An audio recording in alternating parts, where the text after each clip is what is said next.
Referee, Mr. O'Connor, with his final instructions, 12 3-minute rounds. Six is off at all times. When I say break, I want it straight away. Shake hands, best luck to both.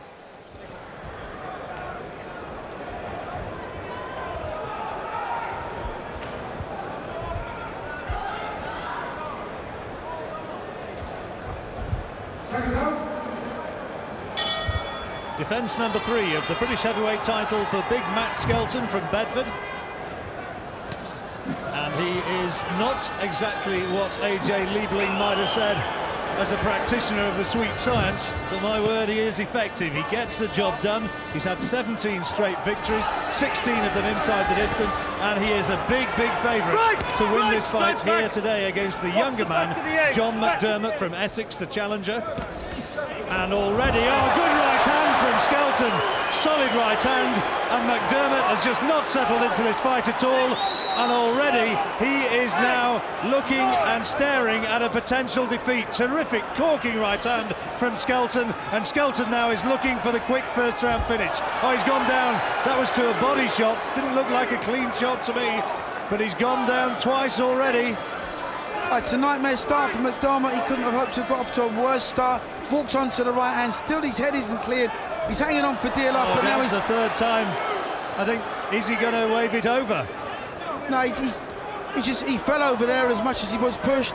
But McDermott just got off to an absolute nightmare of a start. Skelton can't miss him, or hasn't been able to miss him up with that right hand. Cracking right hand though that Skelton threw. Just got it. It's all over this time. The fight is all over in the first round. McDermott is complaining that he was pushed down. Skelton celebrates. There's a fair number of jeers in the crowd, but Matt Skelton has got the job done, and he's already ranked independently number 23 in the world. I suspect that win's not going to make a great deal of difference to that, but Skelton is unquestionably moving closer to a world title shot, and here's the first knockdown. That is a good punch. The right hand would have probably decked just about anybody. I mean, he hit him so cleanly with it. It was delivered right from the shoulder, and he just followed through with it. Second time he went down, there was the right to the body, and then no more than a sort of a clubbing shot around the back of the head. I think it was a stumble as much as anything. Yeah, but McDermott hadn't recovered from the first knockdown, and obviously Skelton just fancied it, put a little cluster together. But again, that was just as much of just more confusion and actual physical pain, I think, that McDermott was feeling. That was a cuff, that wasn't a knockdown. It was a body shot as much as anything. Skelton celebrates, and commiseration for the beaten man. Skelton now, at the age of 37, came into the fight game late. He's now made it 18 wins out of 18, and the man who Don King rather inaccurately called the skeleton, he's certainly a big skeleton, he could be moving closer to a world title shot. Ladies and gentlemen, after 1 minute and 19 seconds of round number 1, referee Terry O'Connor has called a halt to the contest. In his opinion, the challenger John McDermott was in no position to continue. Your winner, and he is still the heavyweight champion of Great Britain, from Bedford and still undefeated, Matt Skelton. Matt Skelton, well done. Before anything, I just want to say thanks again to the crowd, the Bedford supporters, and there's a little girl out there, Steffi. Just keep it up. She's having a real fight, and I love her bits. Yeah, it was a hard fight. I'll tell you, it was a hard fight. I trained hard, shall I say. This is my last fight. A few little changes in the camp, and you know, we're sitting down, we're working on things, and it come together. You know. Talk us through it. Yeah, we've been sitting in the gym. We knew John worked well behind the jab, and we just said, don't let him get the work off. You know.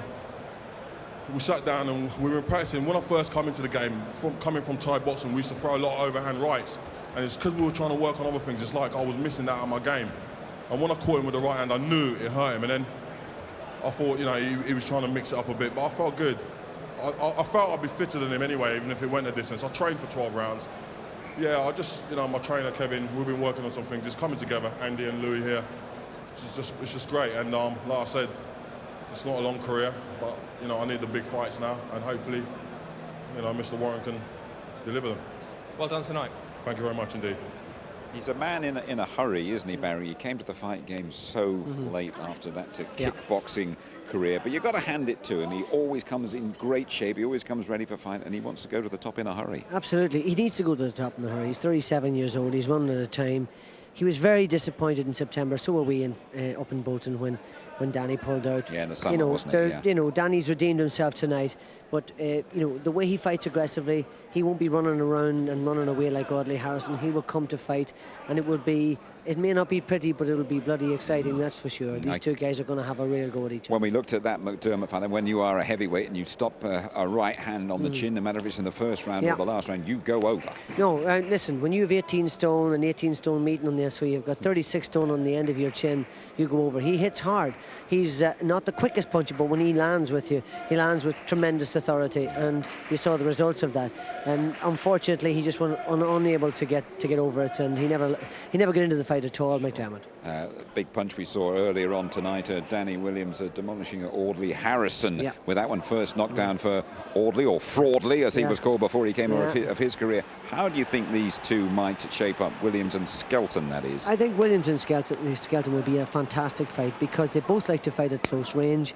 Danny is brilliant at close range. He's tremendous power, but you know, Big Skelton's got a wonderful chin, and he's tremendously pacey, fights at a phenomenal pace, forces the guy back, stays on top of you, marauding on top of you, throwing loads of punches. I think it'll be a really exciting fight. And just a final word about Skelton, the British heavyweight champion. He wants a Lonsdale belt for keeps, doesn't he? I think now that's what he's really keen to get. That's what he's one notch away from it, and he would like to do that and win the Commonwealth title again from Danny Williams. What a great fight to look forward to. I think it would be a promising and exciting affair. Absolutely.